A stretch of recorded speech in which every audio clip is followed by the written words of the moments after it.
आप देख रहे हैं हरियाणा न्यूज 24, जहां हर खबर मिले सच के साथ। नमस्कार, स्वागत है आपका हरियाणा न्यूज 24 पे। मैं हूं मुन्ना लांबा, मेरे सहयोगी प्रिंस लांबा के साथ। हमारे साथ एक महिला मौजूद है जो महाराष्ट्र से आई है और किसान संगठनों के साथ काफी तालमेल है और ये किसान संगठन चला रही है। तो महाराष्ट्र से जो किसान आए हैं और वो भी महिला, तो किस कदर देखती हैं इस आंदोलन को? जी बहन जी, किस कदर देखती हो इस आंदोलन को आप? नहीं, हमारी नज़र में ये आंदोलन बहुत ऐतिहासिक आंदोलन है और देश भर के किसान दिल्ली के बॉर्डर पे तो कुछ पहुंच चुके हैं, लेकिन देश भर से आवाज़ उठ रही है। और मैं जो महाराष्ट्र से आई हूँ, महाराष्ट्र के हर जिले में किसान आंदोलन की समर्थन में लगातार कुछ ना कुछ हो रहा है।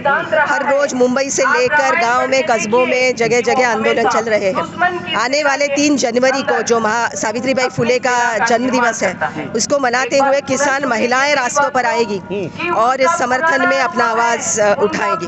और मैं उस जिले से हूँ जहाँ रायगढ़ जिले से रिलायंस को भगा दिया है। बहन जी, मैं एक बात जानना चाहूँगा, पिछले 35 दिन से किसान सड़कों पे पड़े हैं, सरकार तारीख पे तारीख दे रही है, फैसला कभी आना नहीं है। कल फैसला हुआ, जो मेन जो मुद्दे थे ऊपर के वो सरकार ने छोड़ दिए, नीचे के जो मुद्दे थे वो उठा के लीलापोती कर दी। तो किस तरीके से देखते हैं, क्या वास्तव में ही जो नीचे से जो मुद्दे उठाए हैं उनसे संतुष्ट हैं आप? बिल्कुल नहीं, क्योंकि जो अहम मांग है वो 3 कानून खत्म करने की बात है और MSP को कानूनी दर्जा देने की बात है। जब तक ये नहीं माना जाता तब तक जो छोटे मुद्दे हैं उन मुद्दों को मानकर सरकार ये हवा करना चाहती है कि हम किसानों की बात सुन रहे हैं, लेकिन किसान इसको भली भांति समझते हैं कि हमारी मुख्य मुद्दों को वो नज़रअंदाज कर रहे हैं, उसका बिल्कुल सुनवाई नहीं कर रहे, क्योंकि ये बिक चुकी है सरकार, ये बिक चुकी है बड़ी कंपनियों, रिलायंस, अंबानी, अदानी के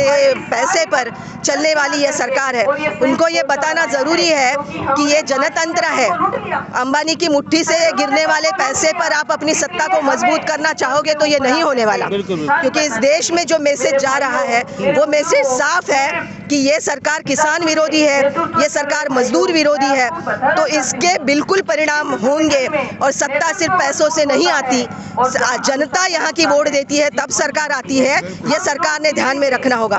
तो ये इशारा किसान आंदोलन दे रहा है जगह जगह से कि ये इतिहास के पन्नों में लिखी जाएगी लड़ाई और किसानों के नाम तो सोने के अक्षरों में लिखे जाएंगे, लेकिन मोदी जी ये सोच ले कि उनका नाम कैसी कलर में लिखा जाएगा, किस तरह लिखा जाएगा, क्या ये काले रंग में होगा या कैसे होगा वो समझ ले। तो इतिहास उन चीज़ों का ख्याल रखता है या उसको दस्त बनाता है जो मूल्यों के आधार पर, उसूलों के आधार पर, सत्य और न्याय के आधार पर लड़ा जाता है। और ये सत्य और न्याय आज किसानों की लड़ाई के साथ है और इसलिए ये लड़ाई बुलंद है, इसको कभी हारना नहीं है, वो जितना ही जितना है। आप महिला हैं, तो महिलाएं भी सड़कों पे पड़ी 35 दिन से लगातार, तो आप महिला होते हुए भी महाराष्ट्र से यहाँ पहुंची हैं, तो महाराष्ट्र में कैसा चल रहा है आपका? क्या वास्तव में ही वहाँ बोलते हैं वहाँ राम राज है, किसान बड़े खुश हैं वहाँ पे और वहाँ पे कोई दुख नहीं है किसानों को, हमने ये कर दिया वो कर रखा है, तो क्या लग रहा है? नहीं, महाराष्ट्र में तो सरकार भाजपा की अब नहीं है। हाँ। तो वहाँ पे हम सरकार पर ये प्रेशर बनाए हुए हैं कि ये मोदी का जो कानून है वो महाराष्ट्र में ना लागू हो और वहाँ पे दूसरे कानून बने जिसका एक ढांचा तैयार भी किया गया है। तो ये क्योंकि कृषि ये स्टेट सब्जेक्ट है, राज्य के कक्षा में वो विषय है, तो राज्य अपने कानून जरूर बना सकता है। तो ये हमारा दबाव वहाँ पे बना हुआ है और सरकार ने APMC का कानून जो सेंट्रल कानून है उसको लागू नहीं करेंगे ये कह दिया है और एक ग्रुप ऑफ मिनिस्टर्स की कमेटी महाराष्ट्र में बन चुकी है। लेकिन महाराष्ट्र में सिर्फ किसान संगठन नहीं, सारे जन आंदोलन, ट्रेड यूनियन ने मिला के एक मोर्चा बनाया है, जन आंदोलनों की संघर्ष समिति, और हम सब मिलके लड़ रहे हैं, जिसमें छोटे मोटे संगठन है, साहित्यिक है, पत्रकार है, वकील है, प्राध्यापक है। तो ये लड़ाई बहुत बड़ी लड़ाई होने जा रही है और ये लड़ाई सिर्फ किसानी से जुड़े हुए इस आंदोलन के साथ नहीं, लेकिन ये तानाशाही सरकार जब तक नहीं हटती तब तक वो चलेगी। बहन जी, 80-90 वर्ष के बुजुर्ग आपके अगल बगल खड़े हैं, महिलाएं सड़कें पे बैठी हैं, क्या कहेंगे मोदी जी को? नहीं, मोदी जी को तो हम ये कहेंगे कि आप कर लो दुनिया मुट्ठी में कहने वालों के मुट्ठी में जा चुके हो, उस मुट्ठी से, उस चंगुल से जल्दी निकलो, क्योंकि असली असली देश उस मुट्ठी के बाहर है। असली देश मजदूरों का, किसानों का, खेत मजदूरों का और आदिवासी दलितों का है। वो अंबानी अदानी का देश नहीं है। तो आप अगर इतना सीमित देश मान लोगे तो असली देश आपको सत्ता से उतार देगा, ये आप ध्यान में रखिए। 4 तारीख को, 4 जनवरी को आपको क्या लगता है फैसला हो जाएगा किसानों का? मांग मान ली जाएंगी? अभी समय दिया है 4 दिन बाद, क्या लगता है आपको? कौन सी तारीख को ये होगा ये तो हम नहीं बता सकते, लेकिन किसानों को जो जुनून है और देश भर से जो समर्थन मिल रहा है उसके आधार पे हम ये जरूर कह सकते हैं कि जब तक ये 4 मांगे नहीं पूरी होती तब तक कोई नहीं हटेगा। अभी जियो के लेके जहाँ तक बात से चल रही है, बहिष्कार करें जियो का, अडानी का, ग्रुपों का, अभी आप स्टेज पे बोल रही थी, तो थोड़ा सा बताएंगे क्या चीज़?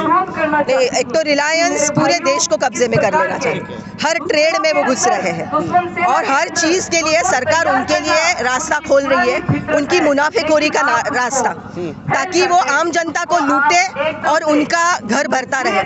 अब वो अकेले उनकी करोड़ों की जो प्रॉपर्टी है उनकी भूख है कितनी? हमने 8 दिन पहले ही मुंबई में रिलायंस ऑफिस पर एक रैली निकाली थी, सब संगठनों ने मिलकर, और वहाँ रिलायंस को ये पूछा कि आपकी भूख भी है कितनी, कि आप सारी देश की जनता को लूटना चाहते हो और ये देश की जनता नहीं सहेगी।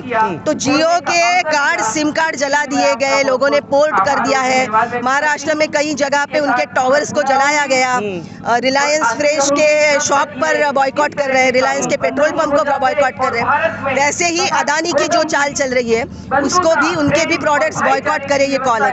कल ही महाराष्ट्र के सारे ट्रेड यूनियन ने प्रेस कॉन्फ्रेंस लेके ये घोषित किया है कि उनका कोई भी सदस्य रिलायंस का और अदानी का कोई प्रोडक्ट नहीं यूज करेगा और सब बॉयकॉट करेंगे। तो इससे एक साफ इशारा है उनको कि आपका जो साम्राज्य है वो बना नहीं रहेगा।